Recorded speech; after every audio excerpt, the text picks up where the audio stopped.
Assalamualaikum warahmatullahi wabarakatuh. Innal hamdalillah alladzi dallal khalqa ala ma'rifatih bima aujabahu alaihim minan nadari fi makhluqatih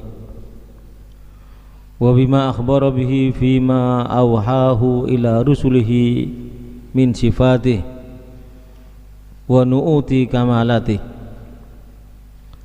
Allahumma salli wa sallim wa sarrif wa majid wa azim ala sayyidil arifin al-ghail Allahumma inni a'udhu biridhoka min sakhatik wa bimu'afatika an uqubatik wa ala alihi wa ashabihi al-muktabisina min mishkatih al-mustadiina bi anwari hidayatih wattabi'ina lahum bi ihsanin ila yaumiddin. Ma ba'du, usikum wa nafsi bi taqwallah faqad fazal muttaqun. Al-Imam Nawawi dalam kitab Riyadhus Shalihinnya dalam babul bid'ah menyampaikan firman Allah Subhanahu wa taala, tidak ada setelah kebenaran kecuali kesesatan. Dalam pertemuan sebelumnya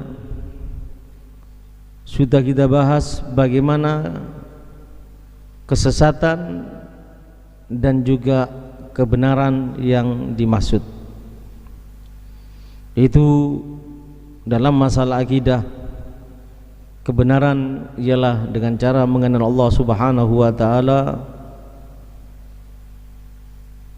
memahami sifat wajib bagi Allah, memahami sifat jaiz bagi Allah, dan memahami sifat muhal bagi Allah Subhanahu wa taala. Itulah kebenaran yang dimaksud terutama dalam ilmu akidah. Karena Al-Imam Ibn Ruslan menyampaikan dalam kitab Subatnya, awal wajibin alal insani ma'rifatul illahi bistiqani.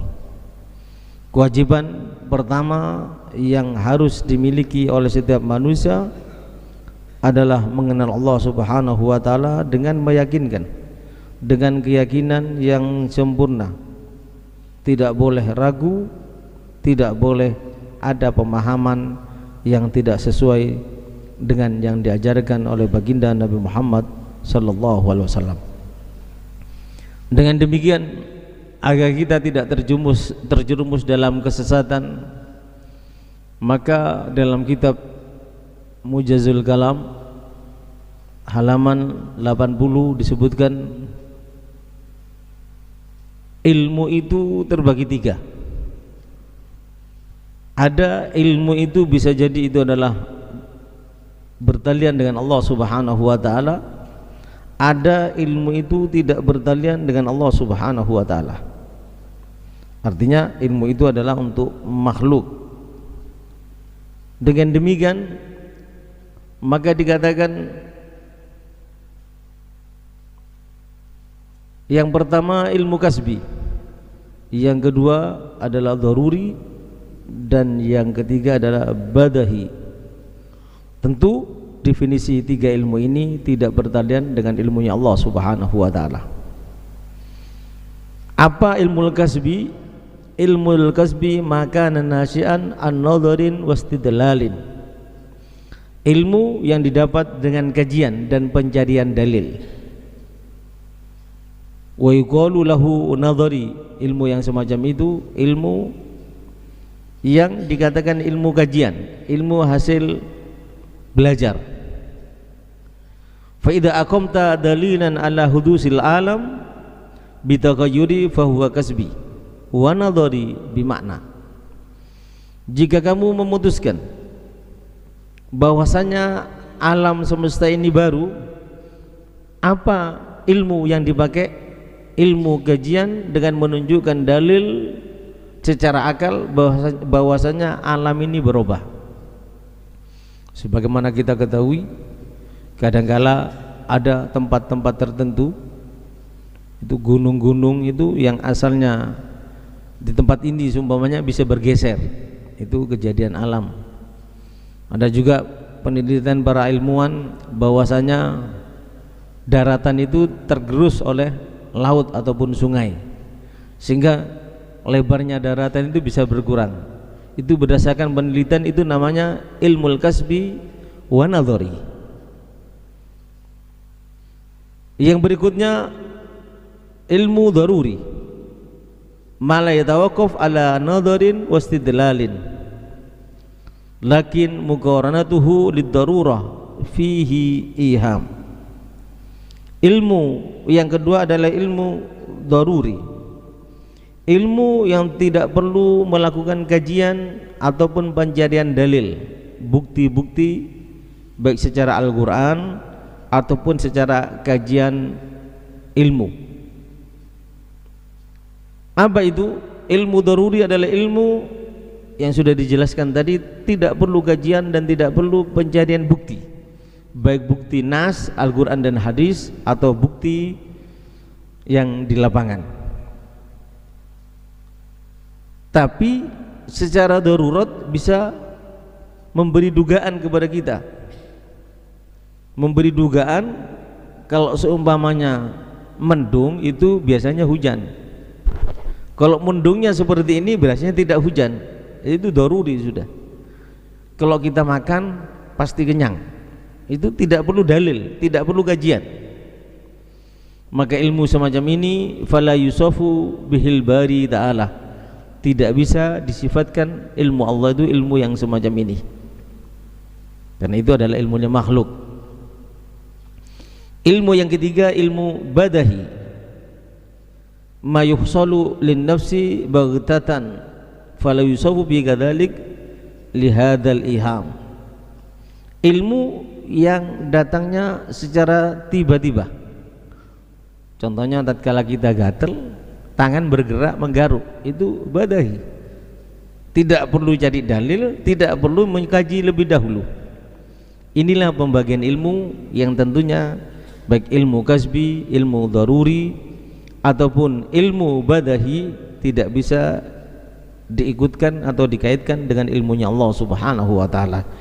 Tiga ilmu tersebut adalah ilmu yang bertalian dengan makhluk. Oleh sebab itu, kalau ada yang seakan-akan menunjukkan ilmunya Allah itu adalah kasbi, perlu ditakwil, perlu difahami dengan dalil-dalil yang lainnya. Contohnya firman Allah Subhanahu wa taala dalam Al-Qur'an, faqala ta'ala fi kitabil karim wa huwa asdaqul qailin, a'udzubillahi minasyaitonir rajim,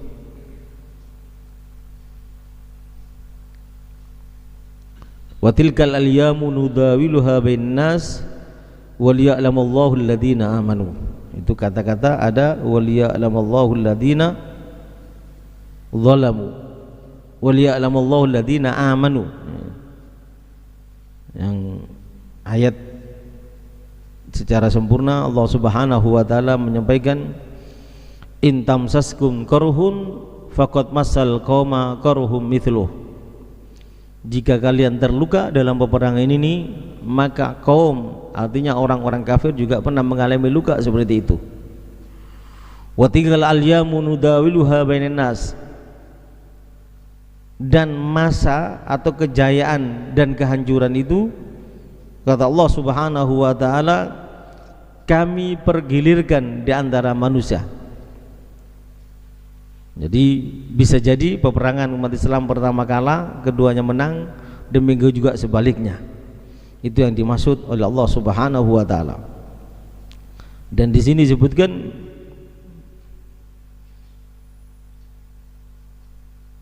wal ya'lamallahu alladziina amanu wa yattakhidhu minkum syuhada wallahu la yuhibbul zalimin. Tujuannya Allah agar bisa membedakan siapa di antara mereka yang iman dan siapa di antara mereka yang kafir. Dengan adanya ujian peperangan dan ujian kehidupan yang lainnya, siapa yang beriman kepada Allah siapa yang kafir kepada Allah, ingkar kepada Allah, agar dapat diketahui. Sebagian kamu dijadikan gugur sebagai syuhada, dan Allah tidak menyukai orang-orang yang zalim. Dalam tafsir Jalalain disebutkan, iyamsaskum qarhum faqad masal qauma qarhum mithluh wa tilkal ayyamu nudaluha bainan nas wa na'ni atau wa ta'ni idza asabatkum, jika tertimpa kepada kalian ayyuhal mu'minun, wahai orang yang beriman, luka dan terbunuh. Itu yang terjadi dalam perang Uhud, sampai 70 sahabat lebih, bahkan sahabat-sahabat besar terbunuh pada waktu itu, yang diantaranya adalah Sayyidina Hamzah radhiyallahu an. Kalau kalian susah karena adanya luka yang menimpa sebagian dari kalian dan terbunuh sebagian dari kalian, tentu mereka juga mengalami itu dalam peperangan Badar. Allah Subhanahu wa taala menurunkan peperangan, memerintahkan peperangan, ada yang menang, ada yang kalah. Itu hanya satu tujuannya, untuk menguji siapa di antara kalian yang beriman dan siapa di antara kalian yang ingkar. Yamsasun al-qatlu wal jarahu ya ma'sara ashabi Muhammadin faqad massal qaumu min a'malikum minal musyrikina qarhun wa qatlun wa jarahun mithluh. Tentunya wahai orang yang beriman, wahai sahabat Nabi Muhammad, apa yang menimpa kalian luka dan terbunuh juga pernah menimpa orang-orang musyrik yang memusuhi kalian. Sahabat Ikrimah menyampaikan, wa fihim unzilat, untuk mereka diturunkan ayat tersebut, in takunu ta'lamun fa innahum ya'lamuna kama ta'lamun wa tarjuna minallahi ma la yarjun, dalam surat An-Nisa ayat 104. Ini yang seharusnya menjadi pegangan bagi kita di kehidupan dunia ini. Kalau kita menghadapi peperangan ataupun ujian-ujian kehidupan, maka perlu kita fahami semuanya itu terjadi. Kalau kita merasa menderita, orang kafir pun menderita. Kalau kita dalam menghadapi keujian ini juga merasa terdesak, merasa juga mengalami hal-hal yang tidak menyenangkan di hati kita, ingat orang kafir juga seperti itu, apalagi dalam peperangan. Cuman bedanya satu, watarjuna minallahi ma la yarjun. Mau peperangan atau hal-hal yang lain yang tidak menyenangkan yang menimpa kepada kita, kita mempunyai poin lebih daripada orang yang tidak beriman, yaitu kita berharap kepada Allah segala ragam kebaikan. Dengan sakit, dengan peperangan, dengan kematian, dengan luka yang menimpa kita, ataupun apapun yang menimpa kita yang tidak menyenangkan bagi diri kita, kita berharap ridha Allah, kita berharap pahala dari Allah, kita berharap pengampunan dari Allah. Sedangkan mereka orang-orang kafir tidak berharap seperti itu. Wa tarjuna minallahi ma la yarjun. Ini yang perlu kita fahami bersama dalam kehidupan ini, agar kita tidak goyah, agar kita selalu teguh.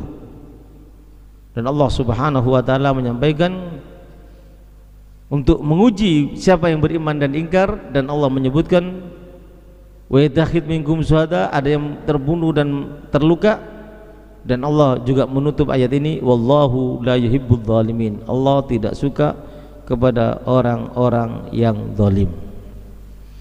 Ini ada firman Allah waliya'lama, agar Allah pakai fi'il mudhari', agar Allah bisa tahu, akan tahu. Ya'lam itu bermakna fi'il mudhari', kullu fi'lin yadullu ala husuli amalin fi zamanil hadiri awil mustaqbal, menunjukkan arti sekarang atau akan datang. Di sini Allah menyebutkan waliya'lama menggunakan fi'il mudhari', Tapi yang dimaksud ayat-ayat seperti ini yang seakan-akan menunjukkan ilmunya Allah itu terbatas, tahu baru akan tahu, tidak tahu baru akan tahu, itu namanya ilmu Allah dikatakan seperti itu. Tidak, ilmu Allah bukan ilmu yang semacam itu, tapi Allah muhitun, mengetahui secara detail dan sempurna apapun yang akan terjadi. Waliya'lama, apa arti daripada ayat waliya'lamallahu alladziina amanu, ay lubayyina linnasi hatta ya'lamu. Allah menjelaskan bahwasanya ada jaya, ada juga kadang-kadang bangkrut, ada kadang-kala kita di atas, ada kadang-kala kita di bawah. Semuanya itu adalah ujian dari Allah Subhanahu wa taala, di mana Allah Subhanahu wa taala melalui lidah baginda Nabi Muhammad menyampaikan semua apapun yang menimpa orang beriman adalah yang terbaik. In asabahu sarra syakara fakana khairun lah. Jika tertimpa atau mendapatkan kesenangan, kebahagiaan dan kejayaan, mereka bersyukur, itu yang terbaik bagi mereka. Wa in asabahu dharra, jika menimpa kepada mereka hal yang tidak menyenangkan, hal yang menyusahkan, hal yang menderitakan bagi badan mereka, asalkan hati mereka tidak menderita, mereka bersabar, itu yang terbaik bagi mereka. Dan Rasulullah SAW menyampaikan hal yang semacam itu tidak pernah terjadi kecuali pada orang-orang yang beriman kepada Allah Subhanahu wa ta'ala. Jadi saya ulang kembali, waliya'lama, agar Allah akan tahu, tidak, tapi ay liyubayyina linnasi hatta ya'lamu.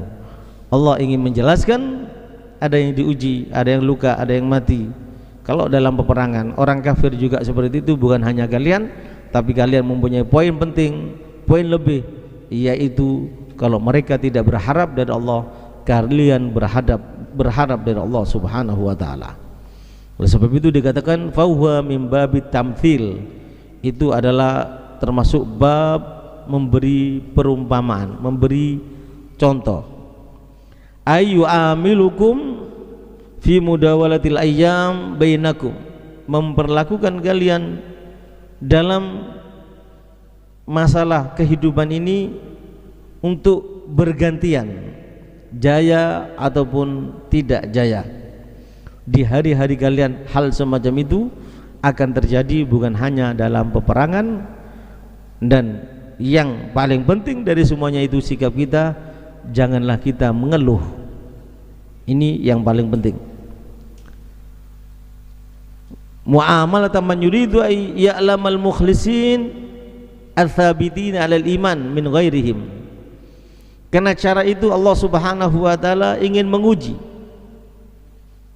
agar bisa dapat difahami dan diketahui siapa yang ikhlas, siapa yang teguh atas keimanannya dibanding yang tidak seperti mereka. Fahuwa musyabahun li ilmi al-i'tibar, itu namanya musyabah, menyerupakan untuk menguji. Alladhi yatarattabu alaihil jaza, yang tentunya tatkala kelak menghadap Allah, siapa yang mendapat pahala, mereka bisa memahami memang mereka pantas mendapatkan pahala, dan siapa yang mendapatkan siksa, agar mereka faham dan memahami mereka adalah pantas untuk mendapatkan siksa.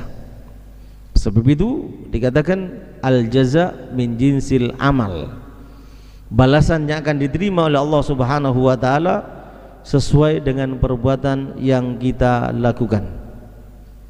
Wa in kanal mukhtabir ala ilmin sabiqin bil muhtabar, walaupun Allah tahu siapa yang beriman dan siapa kafir, Allah tahu, tapi Allah menguji seperti itu agar kelak pada hari kiamat tatkala ahli surga dimasukkan dalam surga, tidak ada yang protes, dan Allah akan menunjukkan kenapa mereka masuk surga. Ahli neraka masuk neraka, tidak ada yang protes, kenapa mereka masuk mereka, Allah tunjukkan bukti-buktinya. Sebab itu Rasulullah SAW menyampaikan hujibatil jannah bil makari wa hujibatin nar bis syahawat. Kalau kita melihat dalam kehidupan ini, yang mengarahkan kita kepada surga itu banyak yang tidak menyenangkan, bil makari. Sehingga apa? Bangun subuh berat rasanya, apalagi berjamaah, apalagi tahajud. Melakukan kebaikan berat rasanya. Dikatain dengan kata-kata yang tidak baik oleh orang, menjawab dengan kata-kata yang baik berat rasanya. Itulah pintu surga. Tapi sebaliknya kalau neraka itu, apa yang kita lakukan, pintu-pintu neraka itu panggilannya, arahannya sesuai dengan apa yang kita senangi, sesuai dengan keinginan syahwat dan hawa nafsu. Inilah sebagai cara untuk Allah Subhanahu wa taala menguji siapa yang pantas di antara kita menjadi hamba Allah, dan siapa di antara kita waliyadzubillah walaupun menjadi hamba Allah tapi hamba Allah yang dimurka oleh Allah Subhanahu wa taala. Oleh sebab itu, tatkala Sayyidina Umar di hadapan Nabi Muhammad sallallahu alaihi wasallam di Madinah, Rasulullah bertanya, "Kaifa asbahtum?" Bagaimana keadaan kalian pada pagi hari ini? Sayyidina Umar menjawab, "Asbahna mu'minin," kami dalam keadaan beriman. "Wa ma alamatu imanik," apa tanda bukti keimananmu? Maka Sayyidina Umar menjawab, "Nashkuru 'alan na'ma wa nasbiru 'alal bala wa narda bimawaqi'il qadha," atau kama qala. Bukti kami beriman ya Rasulullah, kalau kami mendapatkan nikmat kami bersyukur, kalau kami diuji kami bersabar, dan kami dengan lapang dada dan puas hati menerima apapun ketentuan dari Allah Subhanahu wa taala. Jadi kelebihan sahabat itu, apa yang datang dari Allah mereka yakini itu adalah yang terbaik. Makanya juga Sayyidina Utsman ibn Affan mengatakan, ba'dama aslamtu, setelah aku masuk Islam, ma tamannaitu wala taghannaitu, aku tidak pernah punya angan-angan yang berlebihan, saya ingin gini, saya ingin tidak, dan saya tidak pernah mempunyai keinginan untuk menjadi lebih kaya, tidak. Saya akan menerima apa adanya yang datang dari Allah, karena itu adalah yang terbaik. Tatkala Sayyidina Umar ditanya dan menjawab, sabar atas ujian dan juga syukur atas nikmat dan menerima atas ketentuan-ketentuan Allah Subhanahu wa taala, maka Rasulullah sallallahu alaihi wasallam menyampaikan, "Al-ana ya Umar," kalau gitu alasanmu dan keyakinanmu yang kamu ucapkan berarti kamu betul-betul beriman. Itulah bukti untuk kita diuji oleh Allah Subhanahu wa taala, apakah kita beriman ataupun tidak. Dan ini terbukti kepada para sahabat Nabi Muhammad sallallahu alaihi wasallam. Sahabat Nabi Muhammad ada yang datang kepada Rasulullah sallallahu alaihi wasallam, yaitu Abdullah bin Ubay bin Salul, bapaknya seorang tokoh munafik. Dia datang kepada Rasulullah sallallahu alaihi wasallam mohon izin untuk membunuh bapaknya karena telah melecehkan Islam dan melecehkan Rasulullah, bahkan memfitnah Rasulullah sallallahu alaihi wasallam. Dia bilang, izinkan aku untuk membunuhnya ya Rasulullah, agar aku tidak melihat orang lain membunuhnya, takut ada yang tidak enak di hatiku. Kata Rasulullah sallallahu alaihi wasallam, tidak boleh seorang anak itu menyakiti orang tuanya walaupun dia kafir, walaupun dia munafik, tidak boleh. Dan kejadian-kejadian seperti ini terjadi kepada para sahabat Rasulullah sallallahu alaihi wasallam. Tatkala mereka diberi pilihan memilih orang tuanya atau Rasulullah, mereka memilih Rasulullah sallallahu alaihi wasallam. Dan memang dalam Al-Qur'an disebutkan bahwasanya tatkala kita disuruh memilih Allah dan Rasulnya serta berjuang untuk Islam, lalu kita memilih selain Allah dan Rasulnya, memilih orang tua kita, memilih saudara kita, memilih anak kita, maka Allah mengatakan kalian tidak beriman. Qul in kana aba'ukum wa abna'ukum wa ikhwanukum wa ashiratukum, dan seterusnya, lebih kalian cintai, fatarabbasu hatta ya'tiyallahu bi amri, tunggu Allah akan menyiksa kalian, mengazab kalian. Dan Allah tidak akan pernah memberi petunjuk kepada orang-orang yang sesat, orang-orang yang fasik. Demikianlah pada dasarnya dalam kehidupan ini, untuk kita memilih, dan pilihan itu menentukan di mana tempat kita, dan di mana kita akan dikelompokkan, dan sampai di mana derajat kita yang akan kita raih. Oleh sebab itu Al-Habib Ahmad bin Hasan bin Abdullah Al-Attas mengatakan, ya Allah, jauhkanlah anak istriku kalau mereka menjadi penghalang untuk mendekatkan aku dengan dirimu ya Allah. Mereka memilih Allah subhanahu wa ta'ala, mereka mengedepankan Allah subhanahu wa ta'ala dan meninggalkan yang lainnya. Inilah rahasia daripada apa yang disampaikan, wa ma ba'dal haqqi illa dhalal, yang ada dalam Al-Quran yang kita baca tadi, yang dimaktub dalam firman Allah subhanahu wa ta'ala, ditulis oleh Imam An-Nawawi dalam kitab Riyadhus Shalihinnya, supaya kita bisa memahami dan meningkatkan keimanan kita kepada Allah subhanahu wa ta'ala. Hadirin yang dimuliakan oleh Allah subhanahu wa ta'ala, disebutkan di sini, fahuwa idan ilmu ikhtibarin la ilmu ikhbarin. Firman Allah, waliya'lamallahu alladziina amanu, agar Allah bisa tahu orang yang beriman. Itu adalah pemberitahuan, ikhbar. Itu adalah ikhtibar ya. Itu adalah ujian bagi orang yang beriman. Bukan pemberitahuan ilmu Allah seperti itu, tidak. Wasirruhu anna Allah ta'ala la yuhasibun nasa bi ilmih fihim bal bimaktasabat aydihim.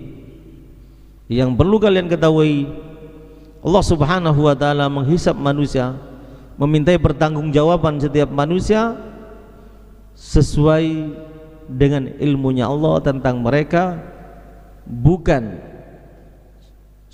tidak sesuai dengan ilmunya mereka tentang Allah atau ilmunya Allah tentang mereka, akan tetapi Allah subhanahu wa ta'ala menghisap manusia, memintai pertanggungjawab terhadap setiap manusia sesuai dengan apa yang mereka perbuat. Jadi ini bukti bahwasanya apapun yang kita lakukan tidak akan pernah terlepas daripada jangkauan dan permintaan pertanggungan jawab dari Allah subhanahu wa ta'ala. Walaupun pada dasarnya beberapa pertemuan yang lalu, beberapa minggu lalu, kita jelaskan tentang bagaimana keistimewaan umat baginda Nabi Muhammad sallallahu alaihi wasallam, yang diantaranya kalau ingin melakukan dosa tidak ditulis dosa, kalau dia gagalkan ditulis satu pahala. Kalau ingin melakukan dosa lalu dirubah menjadi kebaikan, justru ditulis berlipat-lipat pahala, minimal 10 pahala. Itulah keistimewaan umat baginda Nabi Muhammad. Malam yaf'alu au yaqulu, selagi mereka kejelekan yang mereka ingin lakukan tidak mereka ucapkan dan tidak mereka kerjakan, tetap menjadi kebaikan bagi mereka. Bahkan yang cukup menakjubkan, Allah subhanahu wa ta'ala memanjakan umat baginda Nabi Muhammad tatkala mereka menghadap Allah subhanahu wa ta'ala dengan dosa yang memenuhi dunia sampai dari bumi sampai ke langit.